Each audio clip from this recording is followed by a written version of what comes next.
Dear friends, welcome to my YouTube channel Paper Technocrats. Today I explain about the stock preparation department. What is the working of the stock preparation department in paper manufacturing industry? So I made a presentation PPT on stock preparation department. So I explain one by one slide. First of all, process description मतलब stock preparation का कैसे process होता है। Stock preparation का कार्य है paper कौन सी quality का बनना है उस हिसाब से फर्नेस को डिसाइड करना और उसकी पल्पिंग करके स्टॉक प्रिपरेशन करके मशीन को प्रोवाइड करना, ये और सही समय पे प्रोवाइड करना, ये स्टॉक प्रिपरेशन का कार्य है। In stock preparation all components used for the production of paper are brought together and processed according to a specific recipe। Stock preparation में ऑल इक्विपमेंट ऑल कंपोनेंट्स को एक सीक्वेंस में लगाया जाता है जो कि उस स्पेसिफिक पेपर को पल्प बनाने के लिए तैयार करने में यूज होते हैं। और स्टॉक प्रिपरेशन का कार्य है कि सही समय पे स्टॉक तैयार करके मशीन को प्रोवाइड करना। ये प्रोसेस डिस्क्रिप्शन है स्टॉक प्रिपरेशन का। उसका पर्पज़ क्या है? Making sure that stock is ready at the right moment. ये श्योर करना स्टॉक प्रिपरेशन का पर्पज़ है कि हमें जो भी फर्नेस तैयार करनी है, जो भी पल्प तैयार करना है, वो सही समय पे तैयार हो, if in the required quantity, और सही क्वांटिटी में तैयार हो, and in the appropriate mixture. और उसकी एप्रोप्रिएट मिक्सचर का मतलब उसकी कंसिस्टेंसी जो है एप्रोप्रिएट होना चाहिए, सही होना चाहिए। जितनी कंसिस्टेंसी की हमें रिक्वायरमेंट है उतनी कंसिस्टेंसी का पल्प हमें तैयार करना है। ये स्टॉक प्रिपरेशन का उद्देश्य है। Mixture proportion in head box and paper machine is 1% solid plus 99% water, मतलब 1% कंसिस्टेंसी हेड बॉक्स में मशीन पर रहती है। Liquid cellulose fibre is stored towers and chest. Liquid cellulose fibre है, जो सेलुलोज फाइबर की वेल्स हैं, सेलुलोज फाइबर की जो वेल्स वो पल्पर में जब डंप होती है तो रोटर उनको डिसइंटीग्रेट करके लिक्विड पल्प तैयार करता है। Solid cellulose delivered in well is dissolve in पल्पर। Solid cellulose की जो वेल्स फॉर्म में आता है सेलुलोज फाइबर, वो पल्पर में डिजॉल्व हो जाता है।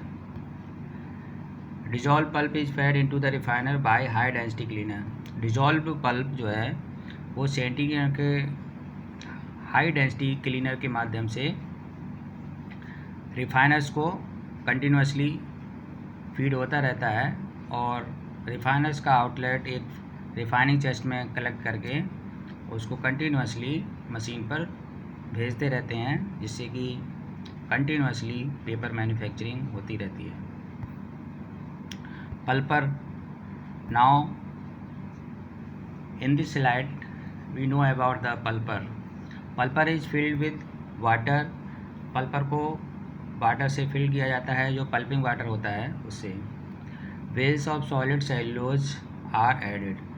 सेलुलोज की जो वेल्स हैं वो पल्पर में डंप की जाती हैं और जितनी कंसिस्टेंसी हमको रखनी है उसी हिसाब से हम पल्पर में पल्पिंग वाटर लेते हैं।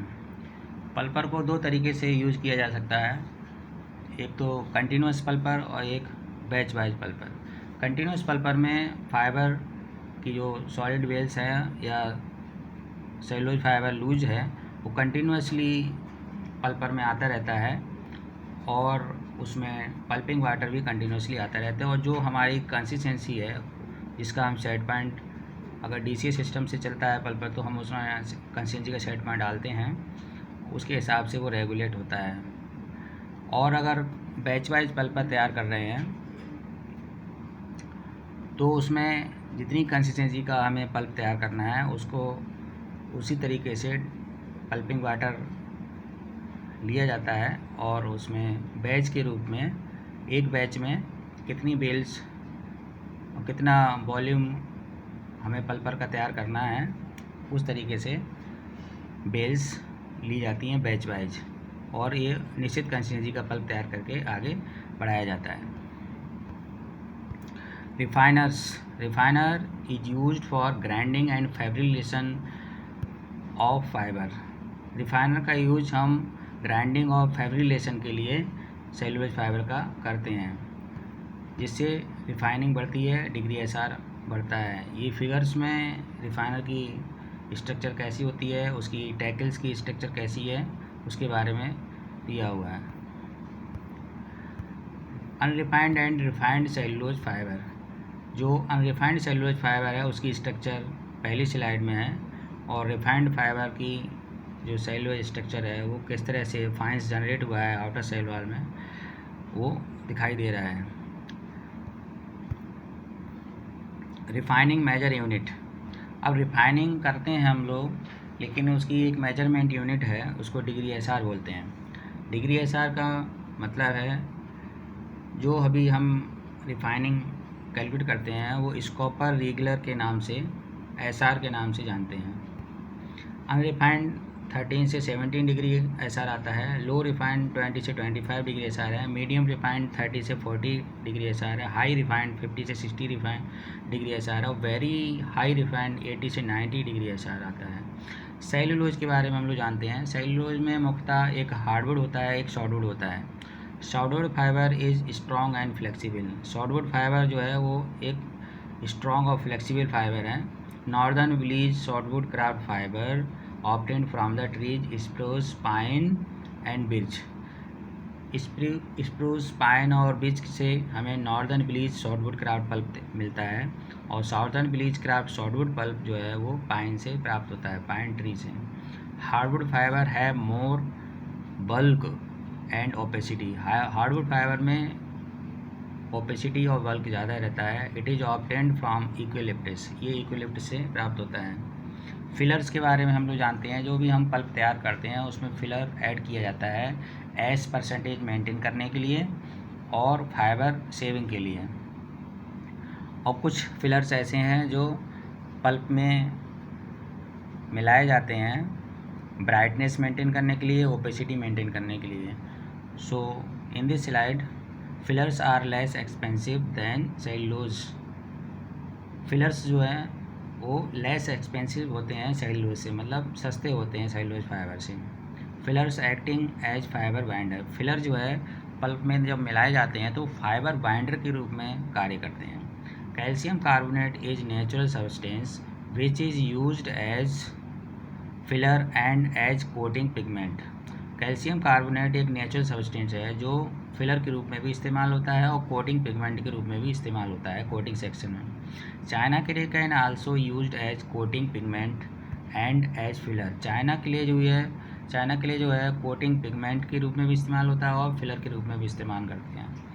Talcum prevents porosity and may be used as filler. Talcum को पोरोसिटी प्रिवेंशन के रूप में भी इस्तेमाल करते हैं और फिलर के रूप में भी इस्तेमाल करते हैं। TiO2 में भी used as titanium dioxide filler के रूप में इस्तेमाल करते हैं, और ब्राइटनेस और ओपेसिटी बढ़ाने के लिए इसको फिलर के रूप में इस्तेमाल करते हैं, और कोटिंग पिगमेंट जो है में भी इसका इस्तेमाल किया जाता है। Measuring sizing degree. साइजिंग का मतलब कॉब से है। जब कॉब का मेजरमेंट हम लोग करते हैं तो लो कॉब और हाई कॉब के रूप में हम लोग इसको जानते हैं, या लो एब्जॉर्प्टिव पावर या हाई एब्जॉर्प्टिव पावर के रूप में हम इसको जानते हैं। The Cobb value is an expression of the absorptive power of paper and board. उसके पानी सोखने की क्षमता को हम कॉब के नाम से समझते हैं। लो कॉब वैल्यू इंडिकेट्स लो एब्जॉर्प्टिव पावर। जिसकी लो कॉब है उसका मतलब यह है कि उस पेपर की एब्जॉर्ब करने की क्षमता कम है। इन पेपर कॉब इज की indicator of राइटेबिलिटी and प्रिंटेबिलिटी।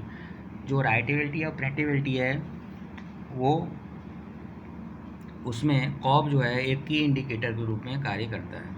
Whiteness and brightness. ISO brightness restricted to the blue range of the visual spectrum. Visual spectrum में ब्लू रेंज जो है वो ब्राइटनेस ISO ब्राइटनेस रेस्ट्रिक्टेड करती है। The majority of white paper have a total reflection level of 80 से 100%। 80 से 100% जो है वाइट पेपर में,